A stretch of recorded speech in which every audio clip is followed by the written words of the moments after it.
Hi there, Lindsay here, the Frugal Crafter. I thought I would share something a little bit different today, but you guys enjoyed my yard sale haul so much last week that I thought I would do this kind of a book sale haul. Our library does a week-long book sale every year, and I'd been meaning to go to it. They started it the day of the endless yard sale where I found the goodies I showed you last time, and I really wanted to get to it before it was over because I love books, and the paperbacks were 50 cents, hardcovers were $1, and then there was other things you could just make an offer for, and it's a great fundraiser for the library. And so I showed up the last day. It was open from like 10 to 3 on Saturday, and I found some really nice goodies. And the great thing is they were all like 50 cents or $1. So even if I read them once or do a couple projects out of them, then I can pass along the book. I would have gotten more than my money's worth, and then somebody else can enjoy it too. So I'm just going to scoot all this stuff out of the way and show you one by one and knock things over on my desk while I'm at it. First thing, this is not craft related, but I was really excited to see this book because, I mean, the title's just super fun. The Super Fun Times Vegan Holiday Cookbook. But then when I looked in it, and this is after I bought it, I didn't realize it was actually when my mother-in-law passed away. We asked for like donations to be made to the library because she always loved, she's a voracious reader, always read, and this was one of the books that got purchased from her like endowment. So I thought that was really nice. But there's a recipe I'm actually going to make tonight in here, and it's a string bean recipe. These are all vegan recipes. Doesn't that look good? So I bought string beans, a bag of fresh string beans, local string beans at the grocery store, and I'm going to make these. So I bought that right after I bought this book, because I've been meaning to make something like that. But anyway, there's lots of really beautiful looking recipes. They don't look too difficult, so I'm really looking forward to it. And I don't have to do any alterations to the recipes, which are great because they're all vegan, and a lot of them don't use weird stuff that are hard to find in Maine. So that's not craft related, but this book looks really good. I think it must be pretty new. It's got to be, I'm looking at the copyright here. If any of these books are still in print, 2016, I'll link them down below so you can take a look at them, see if they're for you. But yeah, I'll have to report back on how that recipe turned out. But I was really excited to find that, especially for $1. You know, you can't beat that. Now, this was one of these things, kind of make an offer, and it's a fundraiser, so, you know, we gave $5 for this, which you may think is totally too much, but it's a fundraiser, you know? Anyway, this was, it's in a nice wooden box, kind of like a cigar box with a handle, which I'm sure I could use for something. But what I really thought was kind of cute is that these are actually all coasters. So they're like coasters from British pubs. I don't know what it is about bar coasters, but I just think they're so cool. But what I thought would be really fun with these would be to make mini books, and like either use my disc bound or my the binder that I use for my scrapbook calendars every year. I just thought it'd be cool to make some books with these, and most of them are double-sided, and I just think they're so cool. They're like little mini works of art. So if you guys have any other ideas of what I could use these for besides mini books, please let me know. You know, they're like a chipboard material. They're just so cool. I don't know, I think they're really cool. Obviously, the person that owned this previously never used them as coasters because they don't even have any marks on them. I mean, I guess I could use them for coasters, but you know, not like a big partier. I don't entertain much. I really should. Hopefully when, you know, this pandemic gets settled down. I know it's, you know, we're up here in Maine, we're pretty well vaccinated, but I just think these are so cool, like little mini works of art. So if you guys have any ideas for what I could do with these, now that I'm looking at this, I think it was a bargain for $5. That's a cool one. So I know they'd be cool in like scrapbooks, but then like people would just think I was a big lush if I just embellished all my scrapbooks with bar coasters. It's just so cool. They're double-sided. I mean, guys, if you have any ideas, please let me know. I'm thinking mini books, but you let me know. How cool. I think it's cool. Maybe you think, Lindsay, you just wasted $5. You need an intervention. Which could be true. I'm not gonna lie. That could be true. I'll worry about getting those situated in there later, so you don't have to watch that. This one I thought was a really nice book. It's a Reader's Digest, Where the Birds Are. It has beautiful photography and information about North American birds. And if you've followed my channel for a while, if you followed my Instagram, you know I love to draw and sketch birds. Now, obviously, this is a copyrighted book, and there's no, like, this is, you know, I won't be able to, like, copy these birds for tutorials and whatnot, but I use commercial use photos when I'm going to use a reference photo. But if I need more information, or I need like a different angle or something like that, or I just need to learn a little bit more about my subject, I can look it up in here. And I just enjoy looking at pictures of birds and nature, and I thought that would be great, a great art reference book, and also just great information as well. And plus, like when I was a kid, and I took art lessons from Mrs. Turner, she had so many books like this in her. She had a basement studio. It was so wonderful. And she had like files, like huge files of like magazine clippings, of photos to use, calendars, all kinds of things in books like this. So if I wanted to draw a parrot, or I wanted to draw I was big into like drawing animals when I was a kid. If I wanted to draw a tiger, I mean, she would be able to come up with several reference photos for me to choose from. And eventually I do intend, I mean, look at that photography. Oh my gosh. Eventually I do intend to do classes. Once the kids move out and our addition becomes my studio, I do intend to do classes. So having reference material out like this so people don't have to get on the internet to find reference photos, that would be really excellent. And obviously I can paint any of these for my sketchbooks, and but just not to do tutorials or sell them or anything. So I thought that was a really nice reference book, and that is the Reader's Digest, Where the Birds Are. Let's see, what's the copyright on that? Just in case it might be some. A lot of times, guys, when I'm looking for old reference books, I have great luck on Amazon buying them used. And one of the outfits I buy through on Amazon is Thrift Books, and they also have their own website, so you may find some of these. 2007, so it could still be in print. So it's just a really good, that's also a good resource. Now you're not going to buy them for $1, but like most of my artist photo reference books that I absolutely recommend, and I've collected them all over the years.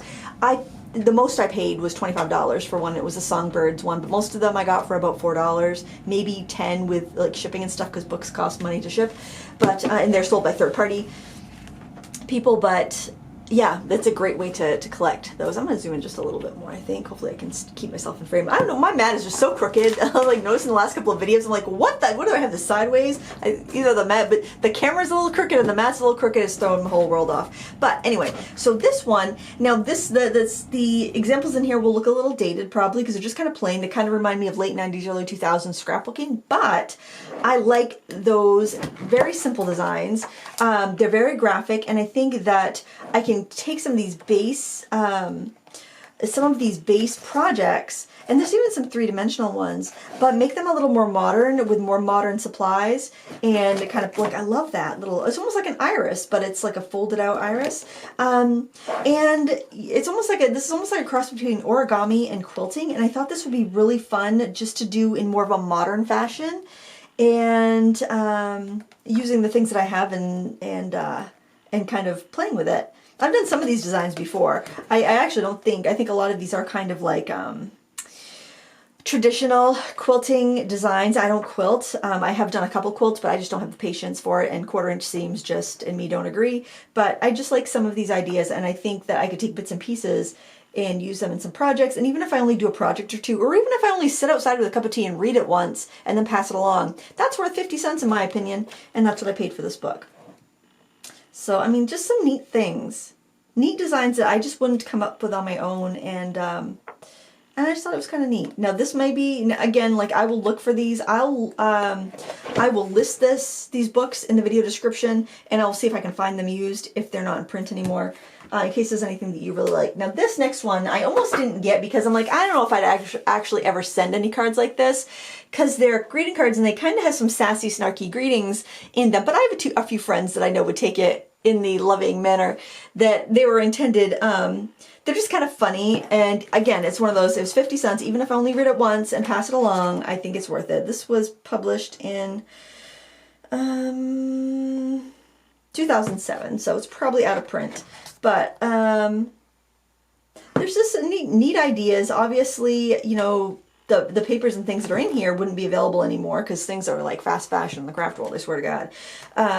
But there's so many different ideas. I mean, I love how they did that lemon. I don't know if they used a sponge. It almost looks like sponge, or like those really thin sponges, or maybe it was embossed paper. Life has handed you lemons. Find someone with tequila and shut up. Oh, that's awful. I wouldn't say that to somebody, but I would probably say something like, I'll bring the tequila, let's make margaritas, or something like that. But yeah, there's some, oh, here's one. Do you need validation? Okay, yes, you're a failure and your job is going nowhere. Come have a margarita. Okay, I wouldn't send that. I wouldn't send that. That's kind of mean. But I'd totally laugh if somebody said that to me, I gotta be honest. But there's just sick of your job, don't worry, you're getting fired soon anyway. Oh my gosh, those are awful, but they're funny. Yeah, I'm gonna get demonetized over this book. But, you know, again, like if I just look at it and chuckle and I never have any intention of making and sending these cards, for me, that's worth 50 cents. And I could pass it along to another crafter that also has a little bit of a dark sense of humor, like I do sometimes. And there's extra sentiments in there. Anyway, I just thought that was really fun. And, you know, you have good friends that you might send something. You just, you know how they take things. You know it's going to make them laugh. And you could send a card to them. Probably wouldn't be something I'd ever make a tutorial on, because I try to keep everything very positive and light and fun here. But that could totally be something that somebody would get a kick out of. And yeah, I've never seen this book before, so I thought that was funny. This one is a lovely reference book. Again, it's soft cover, so they only charge 50 cents. This is the Illustrated History of Art, and this goes chronologically. Now, I have Sister Wendy's 1000 Paintings. I love that reference book. That is a wonderful book, and I highly recommend the Sister Wendy's PBS series, which I think you can find on YouTube if you want to learn more about art history in a very fun and charming way. She is just the most delightful host.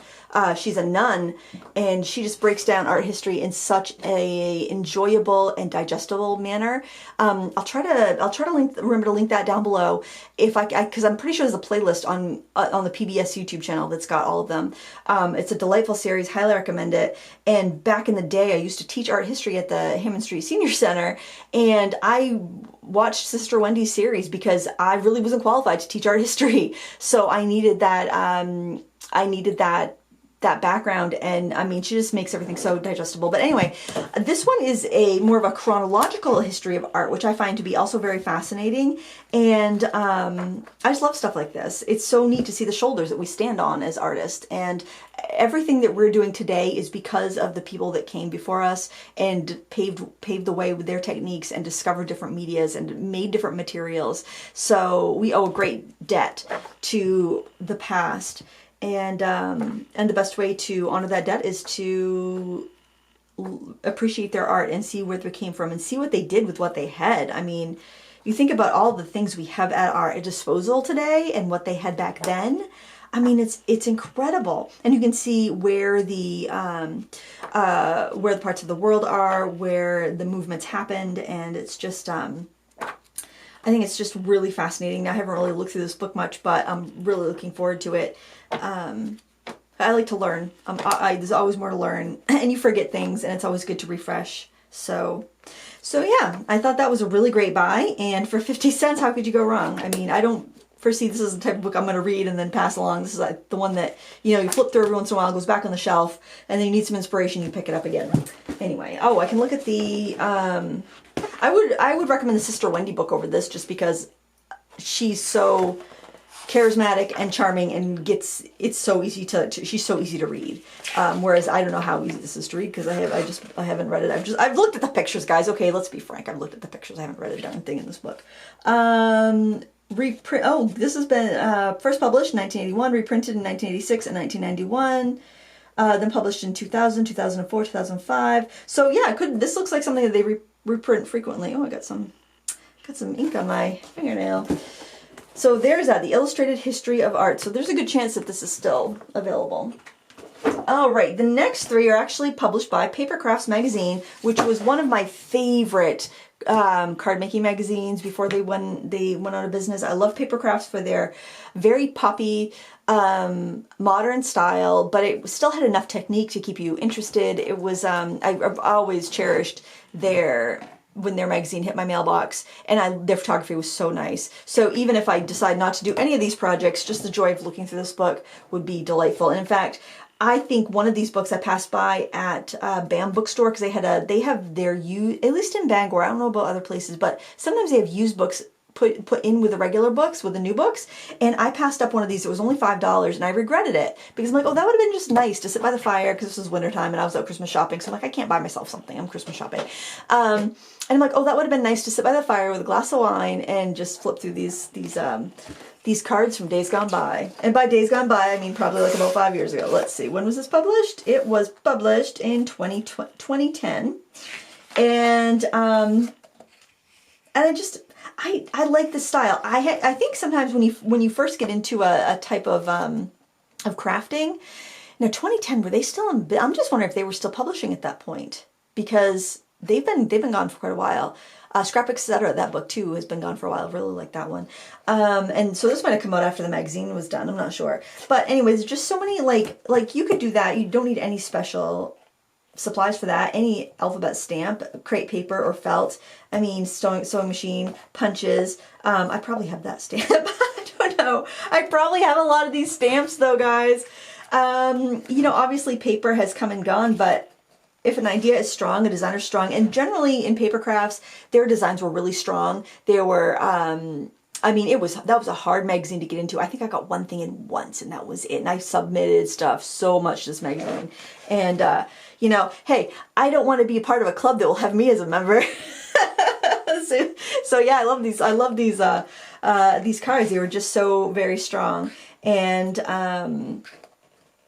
yeah, it's also fun for me because I've been crafting for so long that I remember some of these lines of paper. I remember seeing some of these things in scrapbook stores. I remember owning and crafting with some of these things. So, and probably a lot of us still have this stuff in our stash. Let's be honest, right? So I just think it's kind of fun to look back at these cards. I love that color palette. And I think when you first get excited about a craft, whatever was popular then when you first got excited about it tends to be what you like. It's kind of like whatever music was popular when you were in high school, that's probably going to be the music you always gravitate back to. That's going to be like probably your favorite music because of course it's a time in your life when you're more focused on music than you ever are again generally because you have all this disposable time to listen or, you know, maybe you're working and you all get the radio on and, you know, plus I don't think you have as much of a communal radio experience now as you used to because now everything is like, you know, on demand and you're listening to Spotify or Amazon Music or YouTube Music or, you know, Sirius XL or something, XM, what is that, XM. So you're not having that communal experience, so that's probably part of it too. Same thing with magazines. I feel like when magazines were more popular, you know, we had that basis of we all, kind of everybody knew what everybody else was doing and now it's such a scattered smorgasbord of different stuff with YouTube, which I also think is kind of good because there's no gatekeepers and anybody can come on and share what they want to share, and that is great. But there's also not that curated experience sometimes. So, I mean, I think what we have now is good, but I do miss magazines. This is the best of Stamp It cards. So I think these things might have been in Stamp It Leisure Arts. Oh, paper crafts. Okay, so this is paper crafts and leisure arts. So probably a lot of these were in the magazines. I might recognize some of them. But, you know, it's been a long time, and I don't keep magazines. I would read them and pass them on because I had crafty friends.